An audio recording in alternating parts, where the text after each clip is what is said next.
21st century England. In a time of great despair, the British government ordered MI5 to secretly film and gather evidence on a group of guys freely discussing highly classified and sensitive information. Codenamed Cut the Chat, these tapes were found on the seat of the Victoria Line, and from what we can make out, these tapes feature Barber to the Stars and self-proclaimed superstar Damon, movie star, lawyer, and JC's 13th disciple, Femi, DJ extraordinaire, knocked out a bear, WWE wrestler Ace, and Richard Pryor and Dave Chappelle's love child, comedian Little Man.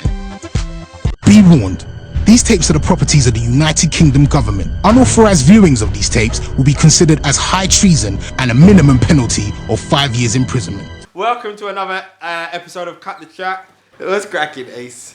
First thing I wanted to talk about, I don't know if you lot have been following this on the internet, like there's just been mad things going on across the world, like there's been birds falling out of the sky in Arkansas where they found like 3,000 birds. There've been bear crabs washed up on the seas on the shores of the UK.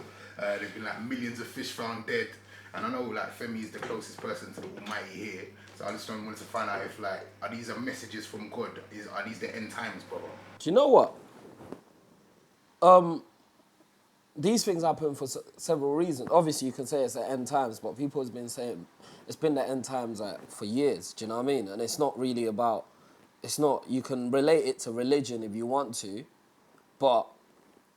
Or you can relate it to science, whichever one you want to pick. Do you know what I mean? When I heard about it, and then when I started to see all of the other like millions of fish here and this and that, like I don't know. Like it wouldn't surprise me if the world's coming to an end. Like because realistically, there's no warning. Like it's not Hollywood. You understand? There's not going to be like a little tremor, then another tremor, then you see a couple man running up to like Hampstead Heath or something with like a tent trying to save themselves or that. And like if it goes, it goes. What would you do? What would you do if the world was about to end? If a madness happened? Yeah, what would be your first move? Yeah, give me one thing that you would do if you knew the world was coming to an end. I would go to a certain building and just start handing out slaps. If it was my last day on earth, boy, it's a tough one, you know. I don't know if I want to link gal. Go Selfridges, rinse it out. If I'm gonna die, I might as well look good, innit? You understand? What are you gonna buy on your last day? Buy, I'm teething. Buy what? I'm teething. Whatever happens, if I'm gonna have the whole day, if you told me by midnight, from I wake up in the morning, I'm on the move. Straight away, the licking off Bentleys. Down the road, top up my oyster. Hyping. Just hyping, yeah, just hyping. That's what it takes. You need a hug, innit? Yeah, definitely. Ace, come. Ace, come. Ace, let's hug it out, blood. Let's hug it out. Alright, you need some love in your system, blood. You angry right now. Random guy dressed in black. Who are you? Man, creep up in the barbershop. Wear clothes. You do need a trim though. Yeah, well, I was going to get one because I was coming to a barbershop, but I thought, you know what, I'm not trying to impress you guys, so anyway. Alright, easy, blood. My name's Aaron. Got a company called Stone Image. We're a health development company. From January the 1st, I launched an experiment where for 8 weeks, I'm going to eat a high-fat diet which has been devised by a dietitian. And within those 8 weeks, I'm not going to train. And I just want to kind of highlight the health risks that I'm going to be going through. Daily, I'll be doing blogs which has been placed up on cutthechat.co.uk. And every couple of weeks, there'll be a more longer feature kind of film, which is about 5 minutes long, and that'll be on Cut the fat. Cool. Now what would you do if the world was come to an end?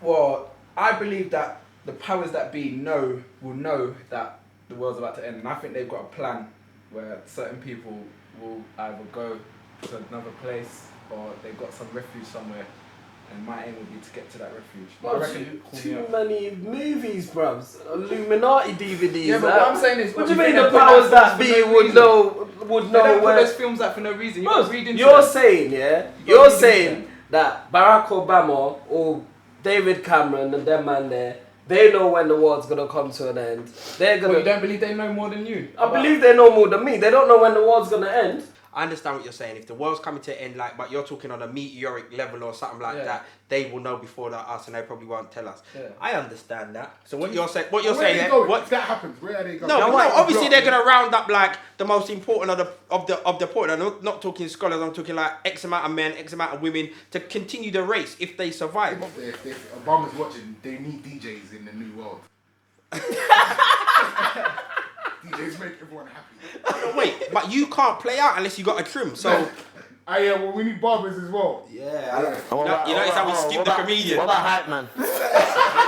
What, you're not a comedian no more? Hype man, listen, you got maestro when a man listens to tunes. Hype man.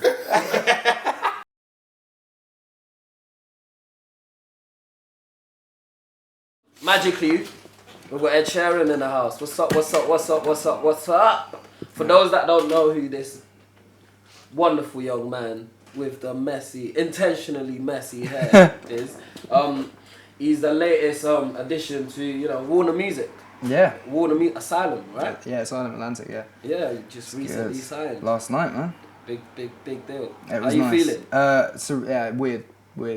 I'm getting phone calls from all sorts of people. It's very strange. Everyone likes you, Not really. No, I just got a tweet before I got in saying someone doesn't know what the hype's about, which is good. It's always good to know that someone hates you, because then you have to make sure that they like you by the end of the year. That's good. What's their at? Huh? What's their at? At Ace1X. Yeah. Wait. You're like a million labels after you, though, innit? Yeah. How did you choose Asylum? Because they...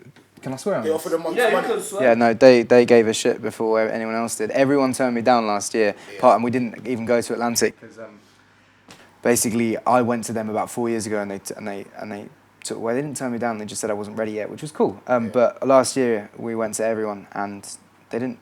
No one was interested. And then before the end of the year, did you know Ed Howard?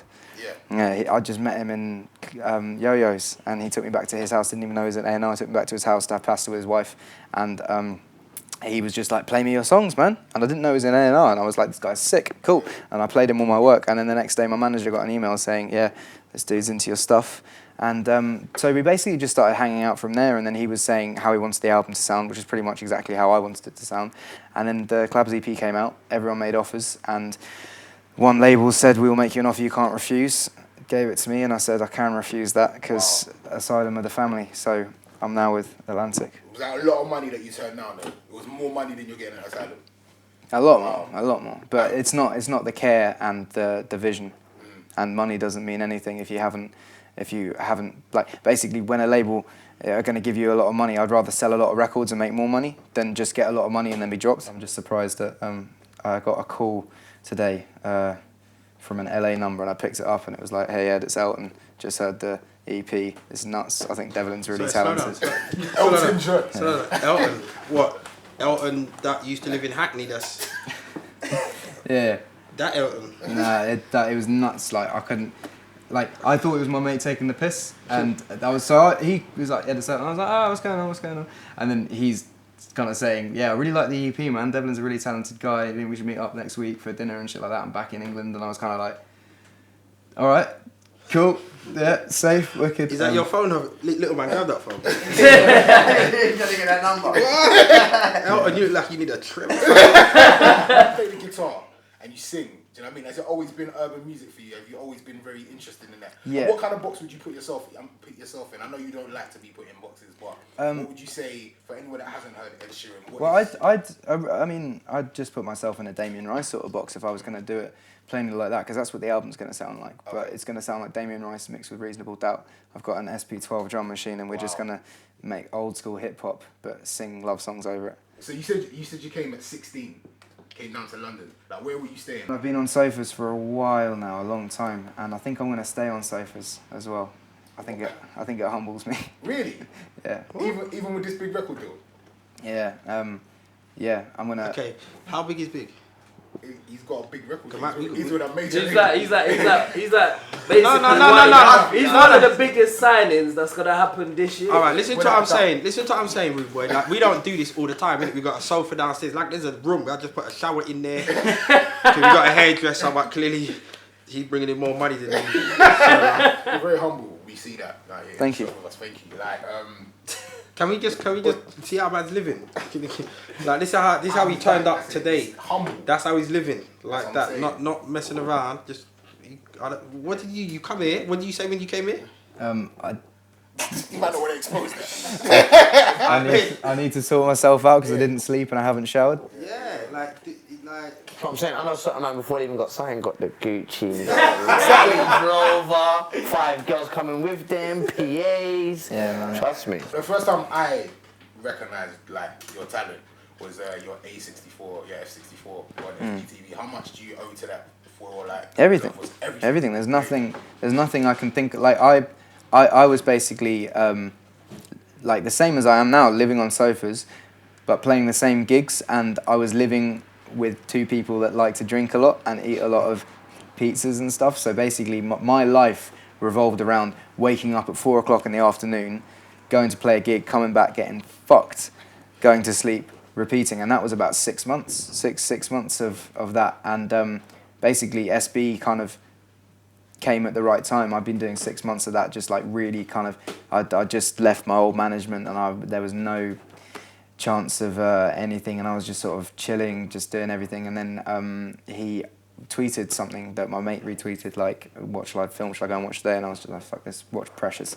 And then he was like, oh, I heard your stuff, man, let's do a video. Okay. And so we did, and within that week I think it got maybe like 50,000-60,000 hits within a week, which for me was massive. I hadn't even got a video over 5,000 hits, so and then everyone just started talking about it, and it was the right hype, and I was getting booked for shows, and then I got a good management, and then, you know, labels started talking, but no one was really sure, but it was all right for me because I was able to make an EP that could sell off the back of that, and then the SB thing, like, as little as it was, as little as him just going like that, editing it and putting it on the internet, it was the biggest thing that happened to me so far, I think.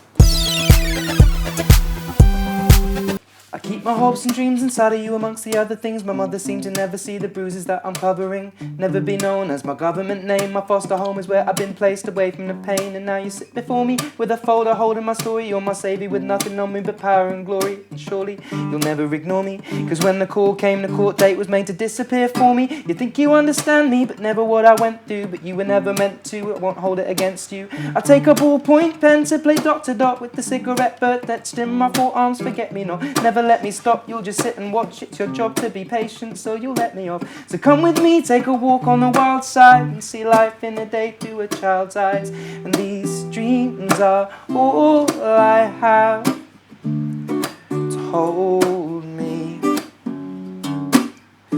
when sleep's the only thing that I want to take me away. Okay, session's over, time to get back to the classroom. I hate this lesson and I guess the teacher finds it hard too. You told me I should try my best, but guess what? I still find this trigonometry a head fuck. Constantly told I won't pass my GCSEs. I'll end up in these serving burgers and cheese. But you told me I can do anything if I put my mind to it. Mistakes make a change if you put a line through them. But lately classmates think I'm crazy. Turn up daily resembling Bill Bailey. And I ain't saying that I can't be groomed with it without new clothes or shower. It's hard to do, so after school you'll take me shopping for some new clothes, but they'll get taken off me when I get back to the group home. So come with me, take a walk on the wild side and see life in the day through a child's eyes. And these dreams are all I have to hold me when sleep's the only thing that I want to take me away. I haven't finished it yet, but that's it. Yeah, a massive thanks and much appreciated for that sneak preview of what's to come. No worries, man. I'm sorry for the words. Aaron, thank you very much. Thank you very much, people. I'm David, #1 barber. Hey, so let's hang it out.